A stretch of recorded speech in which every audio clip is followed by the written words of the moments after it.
Welcome to this explainer. I'm going to be your astrophysics professor today as we decode the ultimate cosmic engines using some truly mind-blowing real telescope data. We're going to look directly into the heart of black holes, examining how cutting-edge theoretical models match up against the concrete observations we're actually pulling from the night sky. Let's just jump right into it. Okay, so here's our syllabus for today. First, we'll establish what the black hole engine room actually is. Then, we'll define our magnetic geometries, poloidal and toroidal, and introduce the ATHENA model's predictions. After that, we'll test those theories directly against EHT data, compare the findings, and finally, pinpoint exactly what we're still missing. All right, kicking things off with Section 1, the black hole engine room. You know, when we talk about a black hole, we usually fixate on the event horizon, right? That famous point of no return. But actually, just outside that boundary lies an incredibly dynamic, turbulent environment. It's a literal engine room, converting infalling matter into massive jets of energy that blast across the cosmos.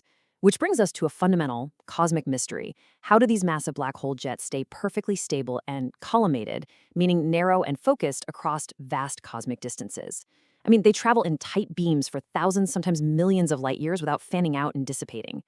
To understand the structural mechanics holding these powerful beams together, we have to act like cosmic detectives and deeply examine the invisible forces at play. Moving right along to Section 2, defining poloidal and toroidal. So, if we're going to understand this engine, we need to know the parts. In astrophysics, magnetic fields don't just exist randomly. They take on highly specific mathematical shapes. Our first crucial concept here is poloidal flow. This is the vertical outflow of energy moving outwards along the poles. Think of it like a high-speed cosmic elevator, carrying vast amounts of raw energy straight up and out from the core at extraordinary speeds. It's basically the raw directional power of the jet, organized squarely along the vertical axis of the black hole. Now contrast that elevator with the toroidal field. This is the horizontal magnetic field encircling the jet. The toroidal field essentially acts as a magnetic straitjacket, or a corset, firmly squeezing the jet to keep it narrow, stable, and collimated as it blasts through space. So if the poloidal flow is the elevator moving the energy vertically, the toroidal field is the incredibly rigid elevator shaft containing it. Make sense? Awesome. Section 3, Athena's magnetic prediction. To predict how these fields behave under extreme gravity, we rely on the ATHENA alternative model. ATHENA gives us a highly specific structural expectation for what our telescopes should actually see.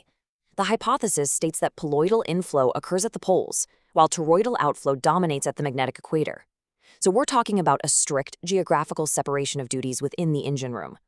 ATHENA predicts a perfectly organized structure where inflow and outflow dynamics are completely governed by these separated magnetic geometries. And look at the mathematical core of this prediction. What this math tells us is honestly remarkable. This equation is Athena's exact mathematical signature for this magnetic separation. It models the toroidal field's behavior relative to radius and angle. It's basically a geographical map of the black hole's forces, predicting exactly how the separation between the poloidal and toroidal elements should exist. But, you know, an elegant equation is just a theory until it meets reality, right? Which brings us to Section 4, testing with EHT data. Let's look at the concrete data from our global network of telescopes. We're bringing in heavy-hitting observations from 2021 up through recent general relativistic magnohydrodynamic, or GRMHD, simulations projected to 2026. What's incredible is that multiple independent papers point to the exact same structural behavior. The Event Horizon Telescope's 2021 polarization data explicitly shows a clockwise spiral pattern at the jet base. Then, by 2023, the European Southern Observatory confirmed the toroidal field is dominant there. And modern GRMHD simulations agree perfectly. The toroidal field collimates the jet, while the poloidal flow carries the energy. We have the receipts. The sheer volume of observational evidence here confirms a very clear division of labor. Toroidal shapes, poloidal powers. The jet outflow itself is organized poloidally, carrying that massive energy outward, and the GRMHD simulations leave literally no room for doubt that the toroidal field is our cosmic corset. It's just mind-blowing that we can map the structural engineering of a black hole with such precision all the way from Earth. All right, Section 5, comparing theory versus standard observations. We have our theoretical map from Athena and our observational reality from the EHT and GRMHD simulations. Now it's time to lay them directly on top of each other and see how well they align. And when we step-by-step superimpose Athena's baseline prediction onto the real-world data, the qualitative agreement is absolutely staggering.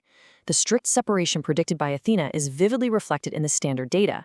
The toroidal field dominates and collimates at the base, right where Athena expects the toroidal outflow to do the heavy lifting, while the poloidal flow handles the vertical energy transport. They match up beautifully. Finally, section 6, the final missing piece. However, as any rigorous astrophysicist will be quick to tell you, the overlap isn't absolutely perfect. Science is about recognizing incredible alignments, sure, but also persistent gaps. We have to impartially examine where the observations and theory don't perfectly sync. And the primary weakness right now, it's in the numbers.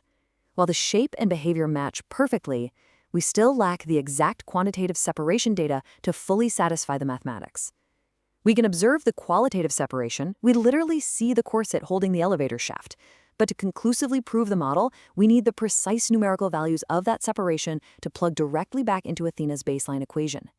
We need more than just a picture. We need the hard numbers. But honestly, this leads to a truly incredible observation about how this science is being done. Look at this quote. Standard GRMHD simulations are strictly within standard general relativity.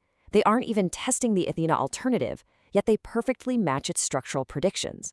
This is a fascinating scientific irony. Our standard simulations, rooted entirely in standard general relativity, are accidentally validating the structural framework of an alternative model, without even trying to. So, I want to leave you with a provocative thought to ponder today. If standard data, produced strictly within standard general relativity, accidentally fits an alternative model's predictions so strongly, what else are we missing in the dark? Are standard observations subtly pointing us toward alternative physics? Keep questioning the data, and I'll catch you in the next explainer.